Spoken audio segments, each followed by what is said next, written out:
যেটা রিয়েলিটি সেটা তোমাদের সবার সামনে তুলে ধরতে এসেছি। প্রচুর নোটস, প্রচুর পরীক্ষা দেওয়া, প্রচুর সারার অনেক রাত জেগে পড়াশোনা। 11 কিন্তু ছেলে খেলার জায়গায় নয়। বা হ্যালো স্টুডেন্টস, কেমন আছো সবাই?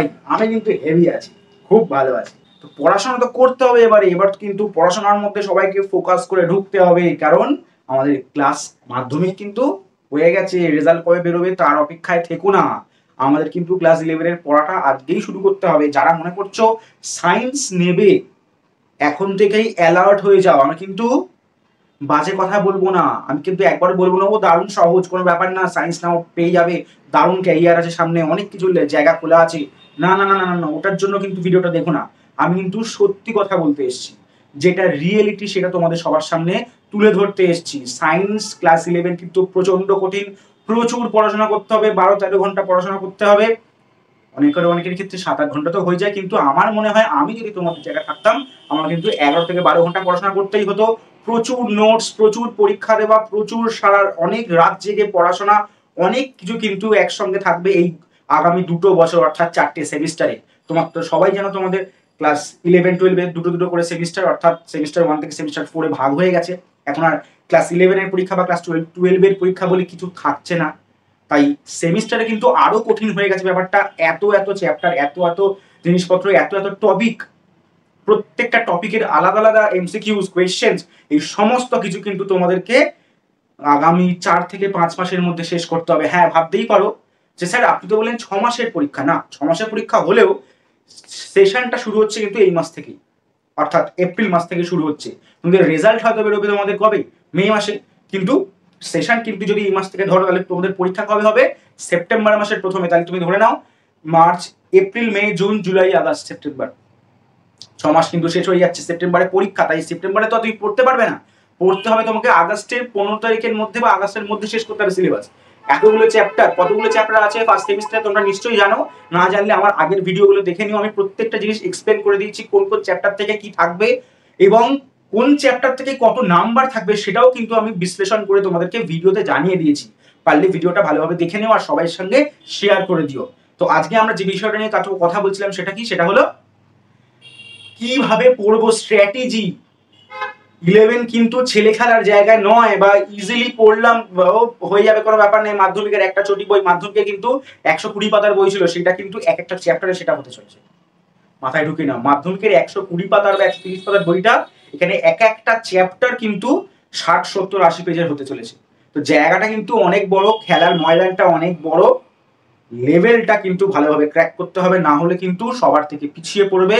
আগামী যে সমস্ত পরীক্ষাগুলো আছে, অর্থাৎ যে সমস্ত পরীক্ষাগুলো বলতে কোন পরীক্ষাগুলো বোঝাচ্ছি, জয়েন্ট এন্ট্রান্স, জেই মেইন, জেই অ্যাডভান্স এবং মেডিকেলের যে সমস্ত নিট এবং নিট ইউজি যে এক্সামটা আছে, বা তোমার নার্সিং এর যে সমস্ত পরীক্ষাগুলো, জিএনএম বা বিএসসি নার্সিং এর যে পরীক্ষা, জেএনএম কিন্তু তোমাকে এই সিলেবাসেই কিন্তু চলবে।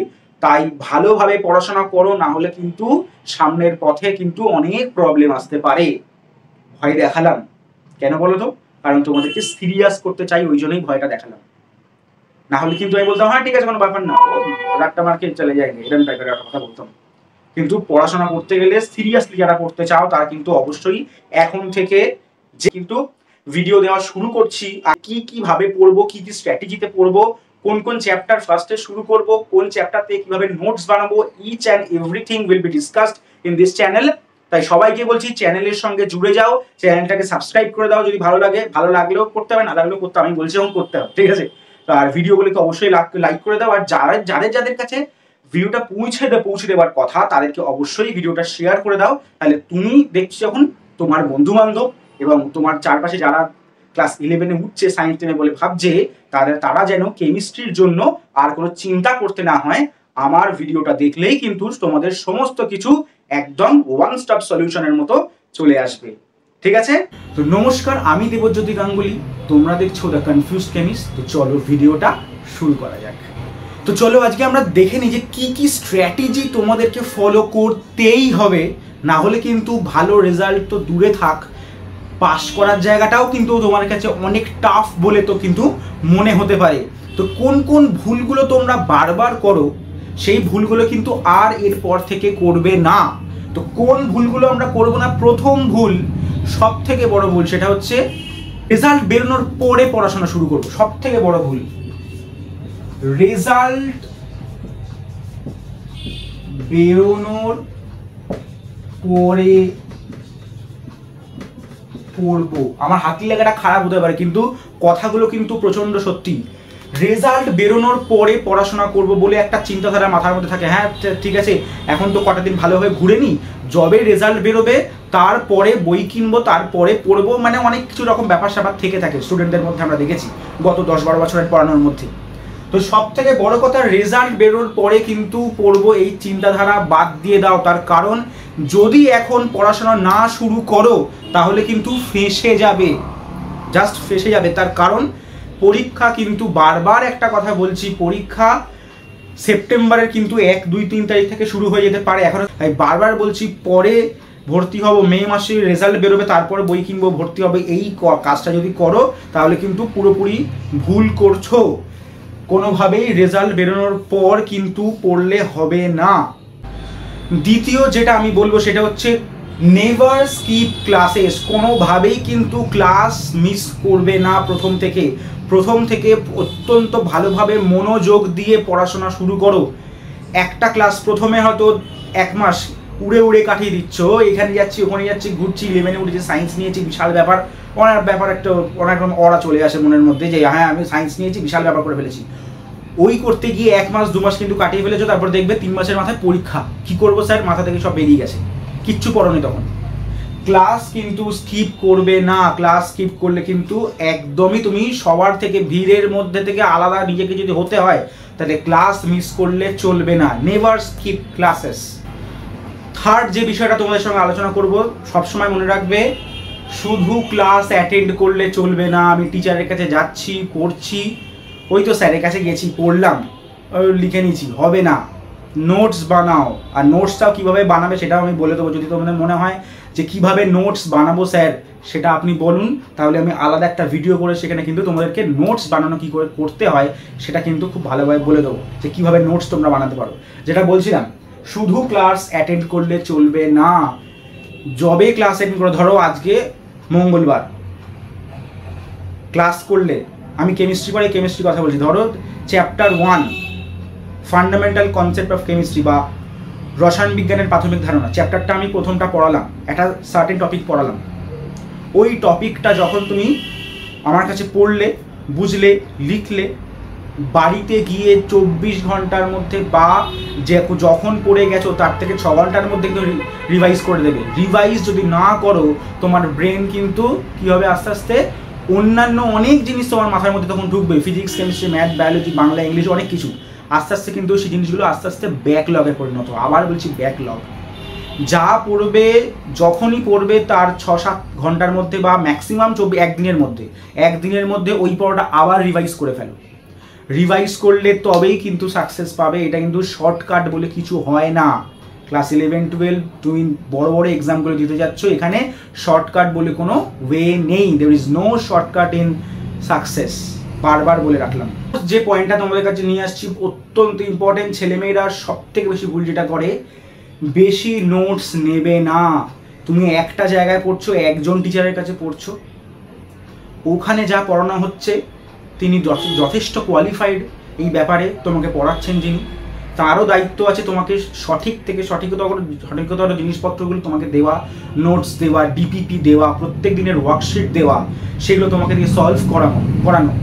তো বেশি নোটস, অর্থাৎ আমি বারবার বলছি, আজকে এক জায়গায় পড়ছো, ভালো লাগছে না বা মনে হচ্ছে না ওই চ্যাপ্টারটা যদি অন্য একজন টিচারের কাছে পড়ি তাহলে আমার দুটো অনেক ভালোভাবে হয়ে যাবে, না, একদম নয়। এইটাই সব থেকে বড়।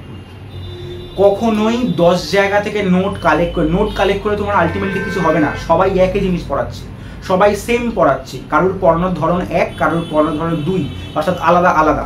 তাই বারবার বলছি, যেখানে পড়ছো একই জায়গায় স্টিক করে থাকো, নড়বে না, ওই জায়গাকার পড়াটাই পড়ো। না হলে কিন্তু 10 জায়গার নোট একসঙ্গে যখন থাকবে গুলি যাবে পড়তে গিয়ে, যে কোনটা পড়বো, অ্যাকচুয়ালি আমার কি এটাই পড়া উচিত নাকি অন্য যেটা ওই স্যার দিয়েছেন বা ওই ম্যাম দিয়েছেন তার থেকে পড়া উচিত।